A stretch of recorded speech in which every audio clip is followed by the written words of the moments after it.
जय माता दी दोस्तों, आप सभी को नवरात्र के छठे दिन की हार्दिक शुभकामनाएं। माता रानी की कृपा सदा सर्वदा आप सभी पर बनी रहे और माता रानी सभी का कल्याण करे। दोस्तों, आज की इस वीडियो में मैं बात करूंगी शारदीय नवरात्रि 2025 के छठे दिन किए जाने वाली पूजा के शुभ मुहूर्त के बारे में। राहु काल का समय क्या रहेगा, नवरात्रि के छठे दिन पूजा विधि क्या रहेगी। साथ ही आपको बता दूं कि नवरात्रि का जो छठा दिन है ये माँ दुर्गा के छठे स्वरूप माँ कात्यायनी की इस दिन पूजा की जाती है। तो आज मैं बात करूंगी माँ कात्यायनी की संपूर्ण पूजा विधि की। साथ ही माँ कात्यायनी की पूजा करते समय आपको किस रंग के कपड़े पहनने चाहिए और कौन सा फूल माँ कात्यायनी को समर्पित करना चाहिए और माँ कात्यायनी का प्रिय भोग क्या है।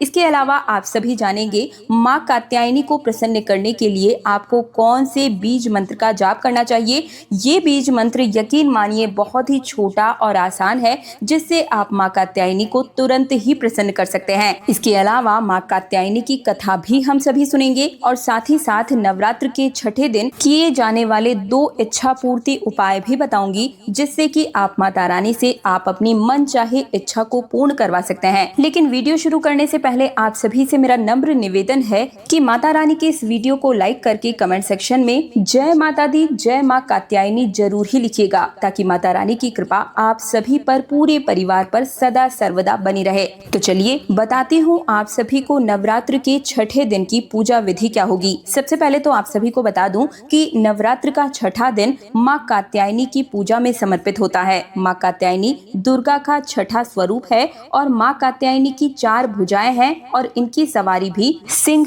है और इनका रूप अत्यंत ही दिव्य है और चेहरा स्वर्ण के समान चमकीला है। माँ कात्यायनी के दाहिनी तरफ के ऊपर वाले हाथ पर अभय मुद्रा में है और नीचे वाला हाथ वर मुद्रा में है। माता के बाएं तरफ के ऊपर वाले हाथ में तलवार होती है और नीचे वाले हाथ में कमल का पुष्प है। ऐसा कहा जाता है कि ब्रज की गोपियों ने माँ कात्यायनी की पूजा की थी, क्योंकि वे भगवान श्री कृष्ण को अपने पति के रूप में पाना चाहती थी। पौराणिक कथा के अनुसार महर्षि कात्यायन ने संतान प्राप्ति के लिए माँ भगवती की कठोर तपस्या की और प्रसन्न होकर माँ ने उन्हें वचन दिया कि वे उनकी पुत्री के रूप में जन्म लेंगी। जब महिषासुर नाम के दैत्य ने तीनों लोकों पर अत्याचार किया तो ब्रह्मा, विष्णु और शिव के तेज से देवी का जन्म हुआ और उन्होंने महर्षि कात्यायन के घर जन्म लिया। इसी कारण इन्हें कात्यायनी नाम मिला। माँ कात्यायनी ने दशमी के दिन महिषासुर का वध कर तीनों लोकों को मुक्ति दिलाई। विशेष बात यह है कि जिन लोगों के विवाह में विलंब हो रहा है उन्हें माँ कात्यायनी की पूजा अर्चना करनी चाहिए। माँ कात्यायनी की पूजा करने से शीघ्र विवाह होने का आशीर्वाद मिलता है। इसके अलावा शिक्षा के क्षेत्र वाले लोगों को भी माँ कात्यायनी की पूजा निश्चित रूप से करनी चाहिए। इसके अतिरिक्त वे सभी भक्त जो माँ कात्यायनी से अपनी मनोकामना पूर्ण करवाना चाहते हैं, उनके लिए ये दिन सर्वश्रेष्ठ है। चलिए जान लेते हैं शारदीय नवरात्रि 2025 के छठे दिन के शुभ मुहूर्त क्या होंगे और इस दिन का राहु काल का समय क्या रहेगा।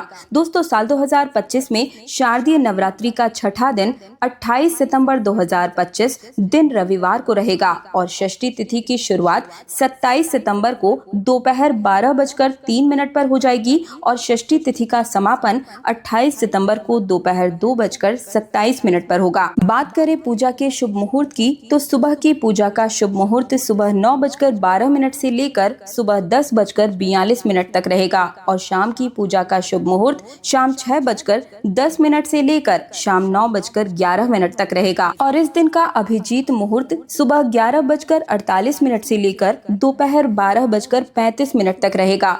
अभिजीत मुहूर्त में किया गया कोई भी कार्य सबसे ज्यादा शुभ माना जाता है और इस दिन का सूर्योदय काल का समय सुबह 6:12 पर रहेगा और सूर्यास्त का समय शाम 6:10 पर रहेगा और इस दिन राहु काल का समय शाम 4:41 से लेकर शाम 6:10 तक रहेगा। दोस्तों, राहु काल सबसे अशुभ काल समय कहलाता है। इस दौरान कोई भी शुभ कार्य नहीं करना चाहिए और ना ही कोई उपाय करना चाहिए। इस दौरान कोई भी नया कार्य भी प्रारंभ न करें और ना ही कोई नई चीज खरीदें। दोस्तों, माँ कात्यायनी की पूजा करते समय आपको लाल रंग के कपड़े पहनने चाहिए और नवरात्र के छठे दिन आपको सूर्योदय से पहले उठकर स्नान आदि आदि से निवृत्त होकर स्वच्छ वस्त्र धारण करने हैं और फिर अपनी रोज वाली पूजा करके कलश की पूजा करनी है। अब आप माँ कात्यायनी का ध्यान करते हुए व्रत और पूजा का संकल्प करें। पूजा के लिए सर्वप्रथम लकड़ी की चौकी पर लाल रंग का वस्त्र बिछा लें और उसके ऊपर माँ कात्यायनी की मूर्ति या फोटो स्थापित कर दें। अगर आपके पास माँ कात्यायनी की मूर्ति फोटो नहीं है तो आप माँ दुर्गा की मूर्ति या पूजन के लिए माँ कात्यायनी का ध्यान करते हुए भी विधिवत पूजा कर सकते हैं। अब आप गंगा जल से माता रानी को स्नान कराएं। इसके बाद रोली, सिंदूर, अक्षत आदि समर्पित करें। माँ को सुहाग की सामग्री जरूर भेंट करें और इस दिन माता रानी को गेंदे का फूल अर्पित करें। इसके अलावा माता को शहद का भोग लगाना है, बेहद ही शुभ माना जाता है और माँ को मीठा पान बेहद इस दिन पसंद होता है, तो हो सके तो जरूर ही समर्पित करें। इसके बाद धूप दीप जलाकर आप माँ कात्यायनी के मंत्र ओम ह्रीम क्लीम कात्यायने नमः या फिर ओम देवी कात्यायने नमः मंत्र का भी आप जाप कर सकते हैं। इसके अलावा या देवी सर्वभूतेषु माँ कात्यायने रूपेण संस्थिता नमस्तस्यै नमस्तस्यै नमस्तस्यै नमो नमः इस मंत्र का भी 108 बार जाप जरूर ही करें। दोस्तों, जितनी भक्ति और श्रद्धा के साथ आप माँ कात्यायनी के मंत्रों का जाप करेंगे, माँ कात्यायनी आपसे उतनी ही जल्दी प्रसन्न होंगी और आपकी कामना पूर्ण करेंगी। दोस्तों, मंत्र उच्चारण करने के बाद आप अपनी मनोकामना माँ कात्यायनी के सामने जरूर ही बोलें और साथ ही में माँ कात्यायनी की कथा का पाठ करें। इसके बाद माँ कात्यायनी की आरती करके विधिवत पूजा को संपन्न करें और अंत में भूल की क्षमा याचना जरूर ही करें और सभी लोगों को प्रसाद का वितरण करें। दोस्तों, माँ कात्यायनी की पूजा करने से गृहस्थ लोगों के जीवन में खुशहाली आती है और जिन कन्याओं का विवाह नहीं हो रहा है उन्हें भी शीघ्र विवाह के लिए माँ कात्यायनी की पूजा अर्चना जरूर ही करनी चाहिए। या जो लोग प्रेम विवाह की इच्छा रखते हैं उन्हें भी माँ कात्यायनी की पूजा अर्चना जरूर करनी चाहिए। माता अपने भक्तों के जीवन के सभी प्रकार के कष्टों को हर लेती है और घर में खुशहाली समृद्धि का वास करती है। और चलिए अब सुन लेते हैं माँ कात्यायनी की कथा। लेकिन उससे पहले एक बार फिर से निवेदन है कि माता रानी के इस वीडियो को लाइक करके कमेंट सेक्शन में जय माता दी जरूर ही लिखिए। दोस्तों, माँ दुर्गा के छठे स्वरूप माँ कात्यायनी का जन्म महर्षि कात्यायन के घर पर हुआ था और इसीलिए इन्हें कात्यायनी नाम से जाना जाता है। कथा है कि महर्षि कात्यायन ने कई सालों तक घोर तपस्या के बाद माँ दुर्गा को प्रसन्न कर लिया था और उन्होंने भगवती से उनके घर पुत्री रूप में जन्म लेने का वरदान मांगा, जिसे माँ दुर्गा ने स्वीकार कर लिया। इसके बाद माँ भगवती ने कात्यायन ऋषि के घर जन्म लिया। उन्होंने महिषासुर नामक राक्षस का वध भी किया और इसलिए उन्हें महिषासुर मर्दिनी के नाम से भी जाना जाता है। दोस्तों, माँ कात्यायनी की पूजा करने से अर्थ, धर्म, काम और मोक्ष चारों फलों की प्राप्ति होती है।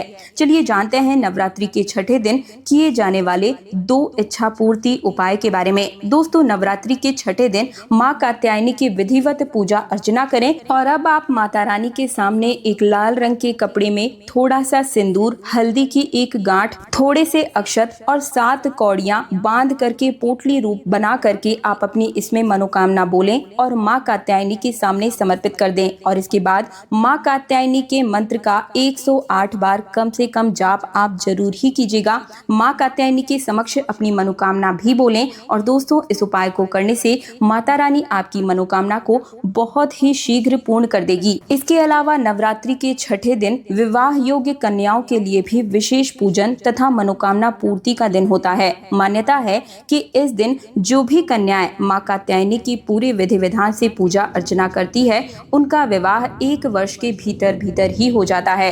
तो इस दिन कुंवारी कन्याओं को माँ कात्यायनी के समक्ष एक शुद्ध घी का दीपक जलाना चाहिए और देवी की विधिवत पूजा अर्चना करनी चाहिए। इसके बाद आप माँ कात्यायनी को पीली चुनरी और एक साबुत हल्दी की गांठ जरूर ही अर्पित कीजिएगा और इसके बाद शीघ्र विवाह के लिए प्रार्थना भी करें। पूजन करने के बाद आप हल्दी की गांठ को पीली चुनरी में बांधकर अपने पास रख लें जब तक कि आपका विवाह संपन्न न हो जाए। इसके अलावा नौकरी और व्यापार में उन्नति के लिए मिट्टी के 2 दीपक लें और उनमें कपूर और लौंग के 2 जोड़े रखकर जलाएं और साथ ही में माता रानी को पीले रंग की चुनरी और पीला पुष्प समर्पित कर दीजिएगा। नौकरी और व्यापार में आने वाली तमाम प्रकार की दिक्कतें स्वतः ही समाप्त हो जाएगी।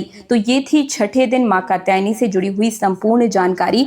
वीडियो को लाइक करने में कंजूसी मत कीजिए। माता रानी की कृपा प्राप्ति के लिए माता रानी की इस वीडियो को लाइक करके कमेंट सेक्शन में जय माता दी जरूर ही लिखिए। साथ ही चैनल तीज त्योहार और धर्म को सब्सक्राइब कर दीजिए ताकि हर रोज आपको सबसे पहले सभी वीडियोस का नोटिफिकेशन मिल सके। इसके लिए पास वाला बेल आइकन भी प्रेस कर दीजिएगा। साथ ही इस वीडियो को ज्यादा से ज्यादा अपने हर एक हिंदू भाई बहन के साथ शेयर करना भी बिल्कुल मत भूलिएगा।